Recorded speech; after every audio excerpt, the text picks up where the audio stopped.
Alright, assalamu alaikum. Hope you're well, bro. Okay, so just for us to understand, people translate in different ways, you see. So some people will translate to make sure they can capture the meaning. Some people will translate so that they've got a translation of the actual word for word wording.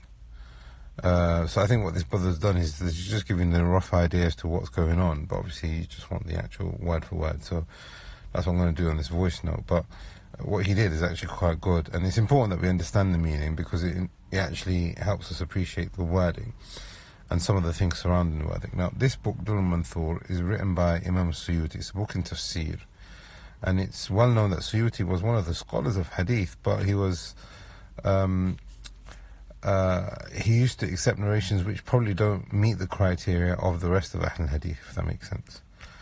And I'll give you a reason as to what I'm saying here and an example. So he says, "An Shaykh min Ahl al-Basra," meaning a Shaykh from Basra. Who is this Shaykh? What's his name? What's his background? This is what is something which is known as somebody who is majhul, if the person's name is not being mentioned. And that doesn't fit the criteria for Ahl Hadith, meaning it's just random person, some person from Basra. Who are we referring to? We need names so that we can confirm the narration, right? Then he says, Balaghni and Dawood alayhi salam قال, it's reached me, or I've heard that Dawood alayhi salam said. Okay, so now who is this person, number one, and what chain of narration, what authority does he have to say that Dawood alayhi salam has said something when there are thousands of years of a gap between the person who said it, meaning the person from Basra, and Dawood alayhi salam?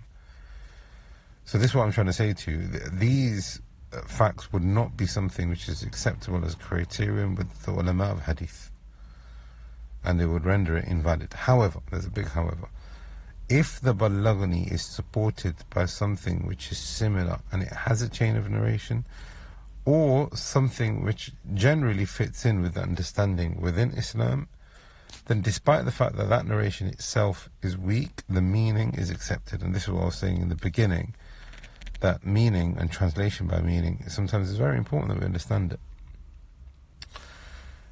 So this is what I think has been put in and accepted in Durr al-Manthur, because the meaning is definitely sound.